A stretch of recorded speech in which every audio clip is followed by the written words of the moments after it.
नाजरीन, आपका आग मऊ में खैर मकदम है। मैं हूं नौशाद अंसारी। आदाब नाजरीन, उत्तर प्रदेश के असम्बली इलेक्शन के आखिरी मरहले की वोटिंग मऊ में 7 मार्च को होनी है और इलेक्शन जो है पूरे अपने बामे उरूज पर है।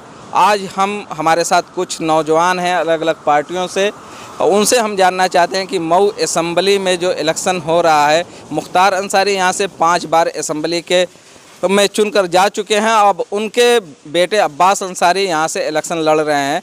तो हम जानना चाहते हैं कि आज जो इलेक्शन हो रहा है वो किन मुद्दों पर हो रहा है और यहाँ के नौजवान जो हैं वो क्या चाहते हैं। सबसे पहले मैं आपको इन तमाम अपने मेहमानों का इंट्रोडक्शन करा दूं। सबसे पहले हमारे साथ मैं बताना चाहूँगा कि पीस पार्टी के शहर सदर हैं शकील उमर, और उसके बाद फैज़ान अंसारी हैं हमारे साथ जो बीएसपी से हैं, सरगर्म रुकन हैं। इनके वालिद मोहतरम मुनव्वर अब्दुल गफूर जो ये बीएसपी के मऊ के शहर सदर हैं।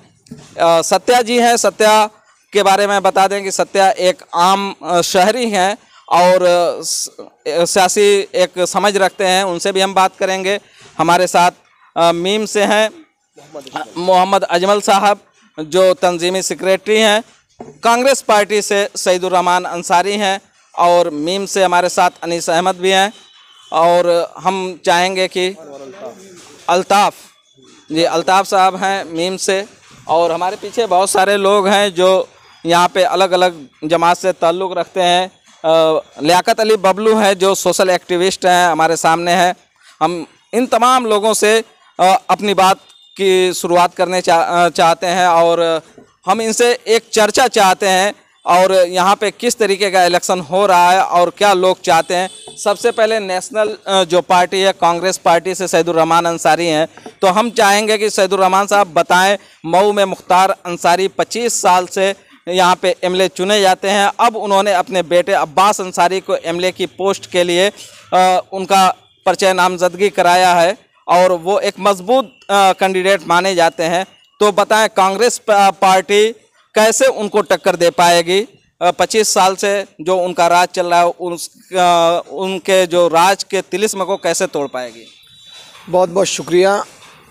देखिए, मुख्तार अंसारी का जो तिलिस्म है वो टूट चुका है। उनकी हार तय थी। इस डर से उन्होंने अपने बेटे अब्बास अंसारी को यहाँ पे प्रत्याशी के रूप में उतारा।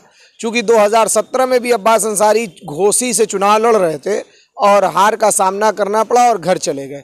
फिर 2022 में मुख्तार अंसारी की स्थिति ऐसी नहीं है कि वो अपने दम पे चुनाव लड़ें। और मैं एक बात स्पष्ट कर देना चाह रहा हूँ कि वो कभी अपने दम पे चुनाव नहीं लड़े। कभी इस दल, कभी उस दल, कभी उस घर, कभी इस घर के पाले और कैडर को लेकर हमेशा चुनाव लड़े और चुनाव जीते।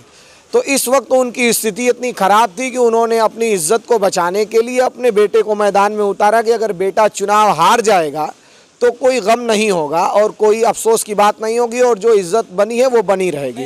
आपके इस दावे को हम कैसे मान लें जबकि मुख्तार अंसारी जब भी आज़ाद भी लड़े हैं तो वो यहाँ से विनिंग रहे हैं? तो आपके दावे को हम कैसे मान लें कि वो इस बार उनकी पोजीशन खराब? नहीं, आज़ाद कब लड़े यही बता दीजिए हमको। कौमी एकता दल उनकी अपनी पार्टी, कौमी एकता दल उनकी अपनी पार्टी रही, खुद की पार्टी रही। तो किनके साथ अलायंस में वो लड़े थे चुनाव? उस वक्त भी तो वो अलायंस में लड़े थे या तो फिर डमी कैंडिडेट था। तो वो कहीं ना कहीं किसी न किसी जातीय समीकरण के साथ चुनाव लड़ते हैं और जीतते हैं। और इस दफ़ा उनकी हालत ख़राब है और कांग्रेस पार्टी के जो प्रत्याशी हैं माघवेंद्र बहादुर सिंह, वो निश्चित तौर पे पूरी ईमानदारी और दयानतदारी के साथ लड़ रहे हैं, मजबूती से लड़ रहे हैं। अब हम चाहते हैं कि जो बीएसपी है, बीएसपी के फैज़ान साहब हैं, उनसे जानना चाहते हैं कि आप तो हमेशा ये बात करते हैं कि बीएसपी की हुकूमत में जो लॉ एंड आर्डर है वो बहुत हद तक कंट्रोल में रहता है, लेकिन जो बीएसपी के उम्मीदवार हैं भीम राजभर, देखा जाए कि इलेक्शन 2012 का लड़े थे वो, उसके बाद वो इस फील्ड में नज़र नहीं आए। अब 2022 के इलेक्शन में वो आए हैं मैदान में, कैसे वो मुख्तार अंसारी के बेटे को चैलेंज कर पाएंगे? बहुत बहुत शुक्रिया आपका। अस्सलाम वालेकुम। देखिए, भीमराज भर जो हैं हमारे पार्टी के प्रत्याशी जो हैं बहुजन समाज पार्टी के 2012 में चुनाव लड़े थे और उन्होंने अपने दम पे मुख्तार अंसारी को टक्कर दी थी, दूसरे नंबर पे थे और मुख्तार अंसारी महज 4,500 वोटों से जीते थे।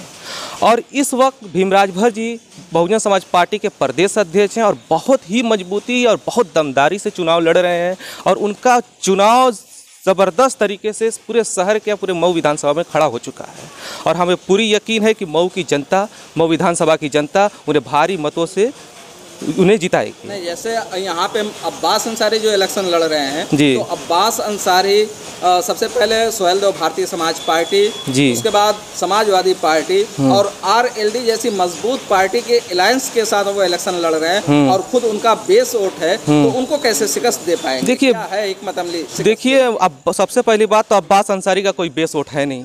उनके पिताजी चुनाव लड़ते थे, उनका था, वो जीतते थे। अब यहाँ उनके बेटे आए हुए हैं। मैं 25 साल का हिसाब नहीं मांगता, पिछले 5 साल का हिसाब मांगता हूँ। अब्बास अंसारी जब भी कुछ होता है तो अपने पिताजी के लिए आते हैं, मऊ शहर में वोट मांगते हैं। ये पिछले 5 साल के जीतने के बाद बहुजन समाज पार्टी से जीते और जीतने के बाद ये लोग गायब हो गए। पिछले 5 साल में मऊ में बहुत सारी घटनाएं हुई। लॉकडाउन हुआ, CA NRC का सबसे बड़ा मामला हुआ, मौतें हुई कोरोना की वजह से, ऑक्सीजन की कमी थी और भी बहुत सारी घटनाएं हुई। ये लोग कहाँ थे उस वक्त? अब्बास अंसारी का कहना है कि जो लोग हमसे सवाल करते हैं उनको ये देखना चाहिए कि जब बीजेपी गवर्नमेंट ने हमारे ऊपर तरह तरह से फर्जी मुकदमात लगाने के लिए और हमें तलाश कर रही थी जेल में डालने के लिए, तो हमारी कंडीशन नहीं थी कि हम लोगों के बीच में आए, लेकिन जो हमारे नुमाइंदगान थे वो लोगों के बीच में थे। कहाँ थे? कहीं तो नहीं थे, किसी के साथ नहीं खड़े थे, किसी के साथ नहीं खड़े थे। और वो जब उनके सरकार उनके पीछे पड़े थे, वो जो अपनी स्वयं सुरक्षा नहीं कर सकता है तो वो मऊ की जनता की क्या सुरक्षा गारंटी लेते हैं? वो अपने आप को कहते हैं रहनुमा, अपने आप को मुसलमानों का रहनुमा कहलवाते हैं। जो अपनी आप की खुद नहीं सुरक्षा करेंगे तो वो मऊ की जनता क्या सुरक्षा करेंगे? नाजरीन, हम आपको बताना चाहते हैं कि हमारे इस पूरे डिबेट में एक बहुत इम्पॉर्टेंट डिबेट चल रही है। यहाँ पे समाजवादी पार्टी और अलायंस के जो हमारे साथी थे, मेहमान थे, हमने उनको बुला रखा है और उन्होंने कहा कि किसी अर्जेंट काम की वजह से वो हॉस्पिटल गए हैं और जैसे आएंगे हम उनको भी शामिल करेंगे। और बीजेपी से जो बिलाल हैं, जो लीडर हैं यहाँ के, उनको भी हमने बुलाया, वो भी कहेंगे हम पहुँच रहे हैं। और तब तक हम लोगों से बात करते हैं मीम से। सबसे ख़ास बात मोहम्मद अजमल साहब हैं हमारे साथ मीम से। हम ये जानना चाहते हैं कि मीम ने जो पीस पार्टी के कैंडिडेट मुनव्वर अली को सपोर्ट किया है, जबकि मीम पे हमेशा ये इल्ज़ाम लगते रहे हैं कि मीम बीजेपी की बी टीम है, आप इसको कैसे देख रहे हैं और मुख्तार अंसारी को आप कैसे शिकस्त दे पाएंगे? अस्सलाम वालेकुम। आपका बहुत बहुत शुक्रिया, हमें यहाँ बुलाया और अपनी बात कहने का मौका दिया। सबसे पहले तो मैं ये कहूँगा, जो लोग कहते हैं कि मीम जो टीम पार्टी है ये बीजेपी की बी टीम है, तो ये वही लोग कहते हैं, कभी समाजवादी के लोग कहते हैं या तो कभी बीएसपी के लोग कहते हैं या खुद हमारे जो मुस्लिम भाई हैं जो बीएसपी में है, जो सपा में है, वो इस तरह का इल्ज़ाम लगाते हैं। क्योंकि जो हमारे असुद्दीन साहब हैं, ये जब से आए हुए हैं और इनकी जो क़यादत में जो लोग चुनाव लड़ रहे हैं, ये बड़ी मजबूती से चुनाव लड़ रहे हैं।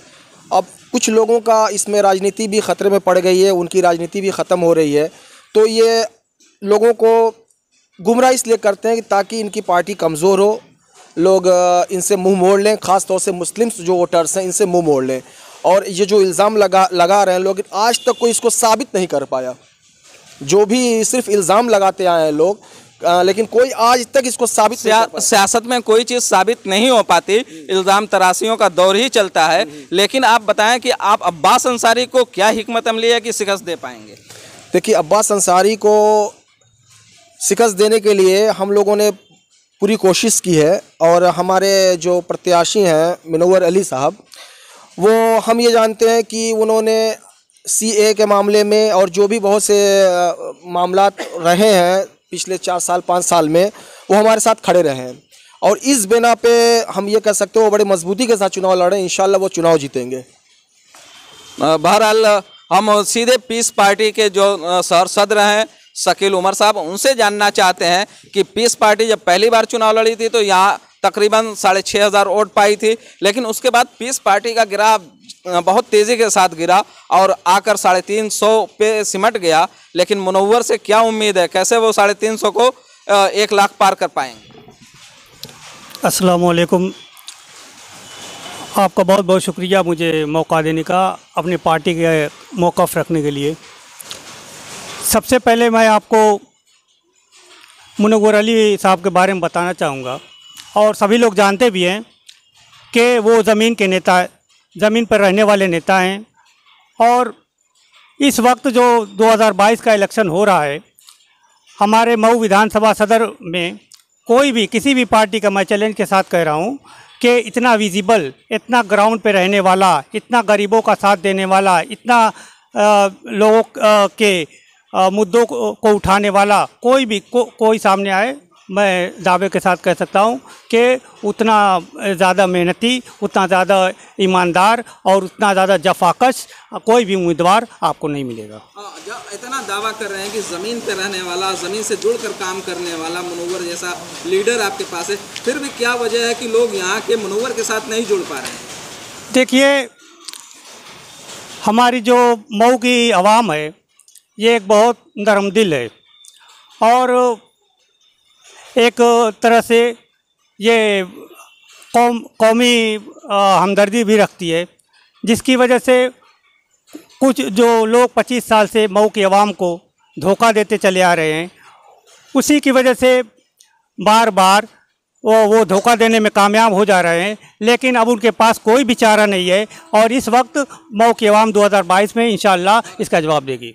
आप कह रहे हैं कि मऊ के लोग बहुत रहमदिल हैं, जिसकी वजह से अपनी रहमदिली का मुजाहरा करते हैं मुख्तार अंसारी पर।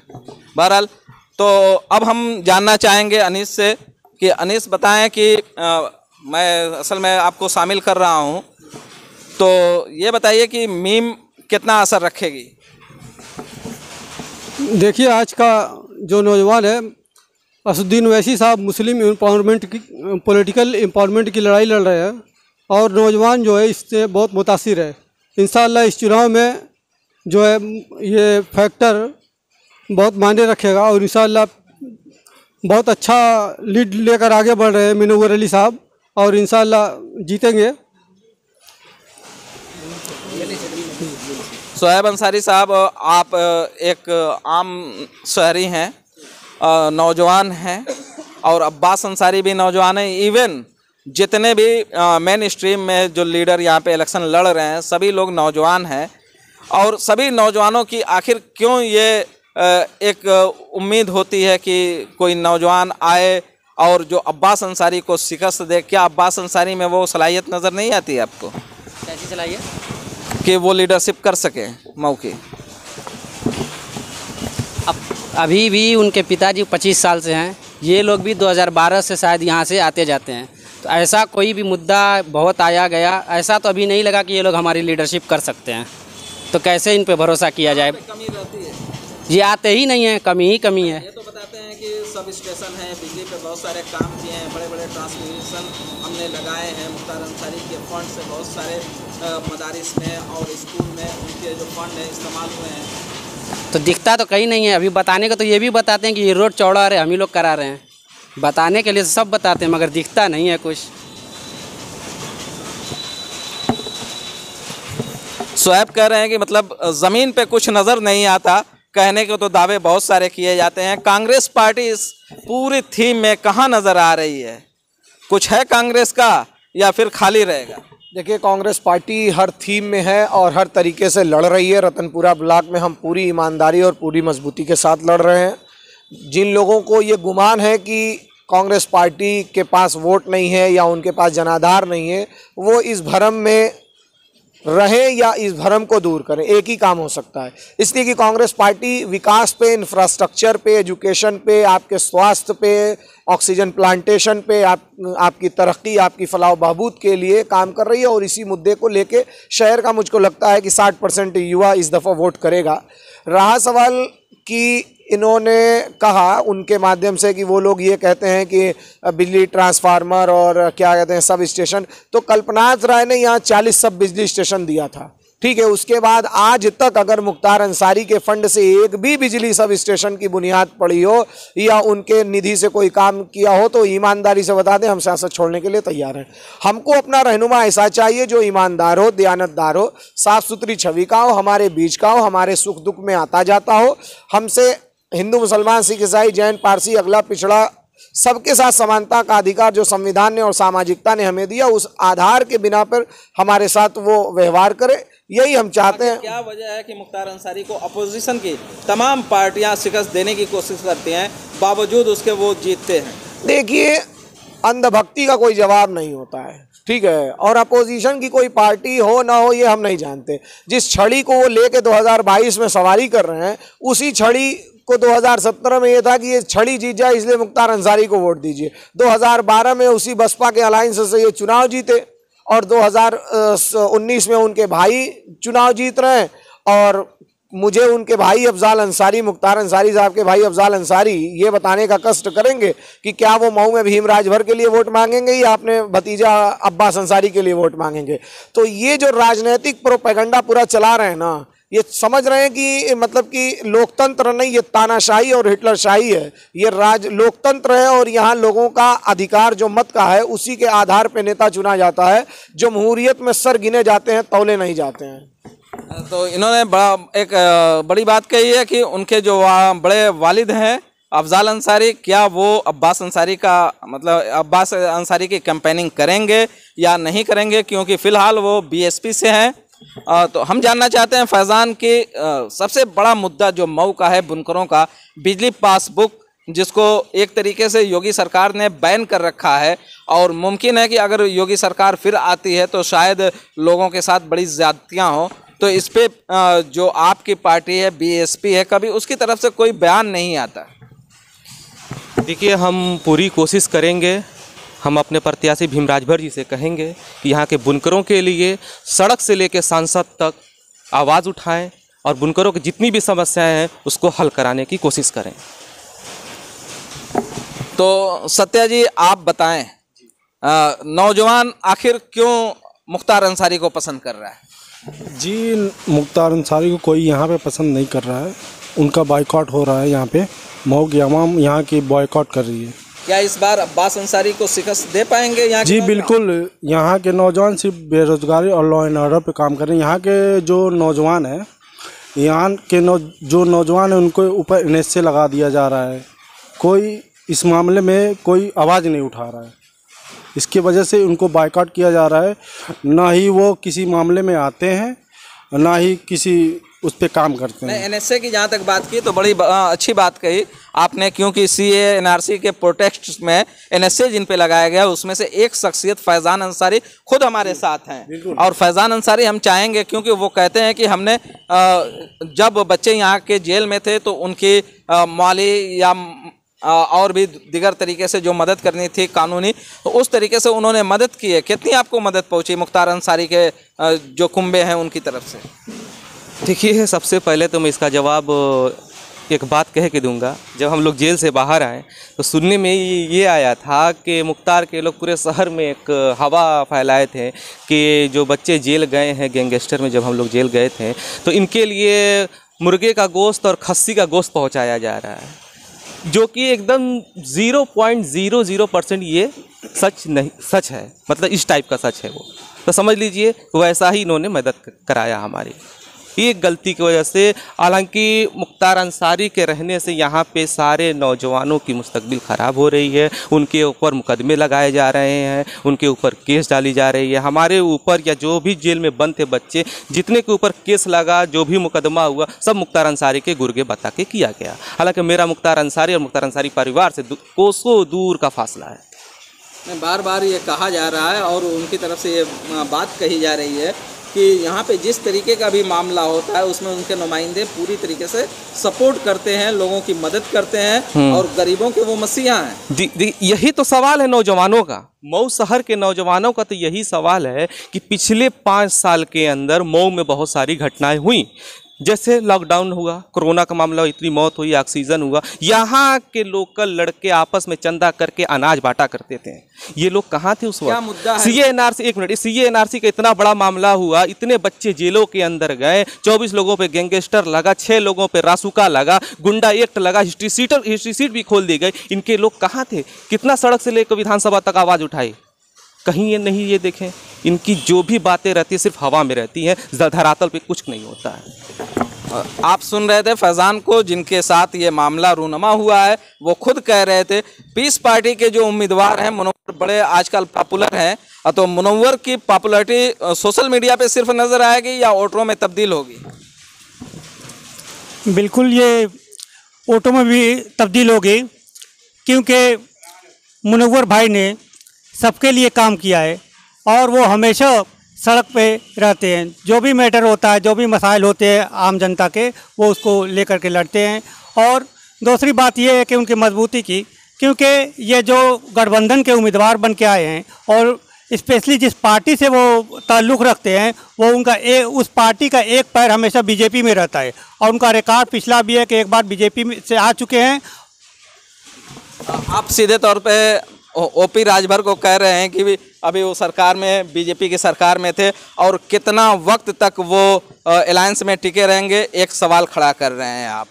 तो हम जानना चाहेंगे अजमल साहब, 1 मिनट में, बहुत कम वक्त में, क्योंकि हमारे पास वक्त की किल्लत है, हम चाहेंगे कि बताएं मीम कितना असरअंदाज होगी? देखिए, मीम इस इलेक्शन में, चूँकि यहाँ मऊ में अलायंस है मुनव्वर अली साहब से, और बाकी जगहों पे जहाँ भी मीम लड़ रही बहुत मजबूती से लड़ रही है और यहाँ भी बहुत मजबूती से लड़ रही है। देखिए, हमारे सदर साहब जो आवाज़ उठाते हैं कौम के लिए, या जो भी शोषित वंचित लोग हैं, या जो भी हर मामले में सीए मामला हो, हिजाब का मामला हो, 3 तलाक का मामला हो, जो सारे मसाइल में सिर्फ हमारे ओवैसी साहब ही आवाज़ उठाते हैं। सिर्फ ओवैसी साहब आवाज़ उठाते हैं। क्या मुद्दे जो महंगाई है, बेरोज़गारी है, ये मुद्दे क्यों दूर हो जाते हैं? देखिए, मैं ओवैसी साहब के बारे में बहुत कुछ नहीं कहना चाहता हूँ। मैं ये पूछना उनसे चाहता हूँ कि जिस मुद्दे हमारे ये हैं, जिस क्यों दूर हो जाते हैं? जिस राज्य से वो आते हैं, वहाँ के लोगों को सशक्त बनाने के लिए वो कब काम करेंगे? और सिर्फ कम्युनल मुद्दों को ही क्यों उठाते हैं? जो देश का फंडामेंटल राइट है या जो देश के इंफ्रास्ट्रक्चर में जिनका योगदान है, उस मुद्दों पे क्यों नहीं बात हो रही है? महंगाई पे कब बात कर रहे हैं? बेरोज़गारी पे कब बात कर रहे हैं? लोगों के साथ अत्याचार हो रहा है, कब उस पर बात करेंगे? और ये कह रहे हैं कि शोषित वंचित के लोगों की, उनके पार्टी के ज़िला सदर के ऊपर एनएसए और गैंगस्टर लगा, उनके घर से कोई आया नहीं मिलने के लिए। वो पार्लियामेंट के पटल पे तो अपने पार्टी कार्यकर्ता की बात को कहना दूर, ट्विटर से ट्वीट करने की भी उनकी हैसियत नहीं रही। बड़े इल्ज़ाम है कि फैज़ान जैसे आसिफ चंदन जो आपके ज़िला सदर हैं, और जब वो जेल की सलाखों में जाते हैं तो उनसे हमदर्दी जताने के लिए ऑन स्पॉट कोई आपका लीडर नहीं आया? देखिए, सईदुर्रहमान भाई की जब बात का जवाब मैं देना चाहता हूँ कि जो कह रहे हैं कि एनएसए लगा हमारे ज़िला अध्यक्ष के ऊपर, तो ऐसा नहीं है कि हमारे शौकत अली साहब जो प्रदेश अध्यक्ष हैं वो आए थे, उस टाइम भी आए थे और उन्होंने कहा था इस बात को, मुझसे खुद कहा था कि अनीस भाई सारे डॉक्यूमेंट आप ले लीजिए, हम लड़ाई लड़ेंगे आसिफ चंदन साहब की और जो भी दूसरे हैं। लेकिन यहाँ के बड़े बुज़ुर्गों ने कहा कि नहीं, यहाँ की कमेटी एक है, वो सबका केस लड़ेगी, हम अकेले नहीं जाएंगे, शहर के साथ ही रहेंगे, इसीलिए हमने केस उनको हैंडओवर नहीं किया। और रही बात, एक बात और मैं बता देना चाहता हूँ कि ओवैसी साहब की जो बात कर रहे थे, तो आप बहुत काबिल नौजवान हैं, आप जानते होंगे कि ओवैसी साहब का कितना इंफ्रास्ट्रक्चर में योगदान है। वहाँ पे हैदराबाद में मुफ्त तालीम है, कितने स्कूल चलते हैं, आईआईटी है और भी इंजीनियरिंग कॉलेज है, मेडिकल कॉलेज है। आप देखिए, आप शोएब को दीजिए, आप शोएब से चाहते हैं कि मऊ का नौजवान क्या चाहता है, किस तरीके की तब्दीली चाहता है? मऊ का नौजवान यही चाहता है कि जनप्रतिनिधि अपने बीच का हो, सुलभ हो, जो आसानी से मिल सके। सत्या, आखिरी वर्जन आपसे लेना चाहते हैं कि फ्यूचर के लिए क्या चाहता है मऊ और मऊ का नौजवान? जी, फ्यूचर के लिए यही है कि मऊ का जो विधायक हैं वो मऊ का ही रहना चाहिए और आवाम का जो मुद्दा है वो उनको मतलब सदन में पेश करे। इसके लिए हम चाहते हैं कि मऊ का नागरिक हो, जो प्रत्याशी हो मऊ का हो। तो नाजरीन, आप सुन रहे थे हमारे सारे मेहमान, फोकस उनका है कि लोकल लीडरशिप हो और जो हमारे बेसिक जो मुद्दे हैं उस पर बात होनी चाहिए, और जो मऊ में बुनकरों के मसाइल हैं, ख़ास तरीके से बिजली और रोज़ी रोटी जो उनकी है वो बहाल होनी चाहिए, उसके लिए सारी बात कर रहे हैं। जो नौजवान एक तब्दीली लाने की बात कर रहे हैं, उम्मीद करते हैं कि जो भी यहाँ पे सेलेक्ट होके आएगा वो बुनकरों के मसाइल को दरकिनार ना करके बुनकरों के मसाइल को हल करने की कोशिश करेगा। नादरीन, हम आगे भी आपसे इसी तरह से रूबरू करते रहेंगे। तब तक हम आपसे इजाज़त लेते हैं। अल्लाह हाफिज़।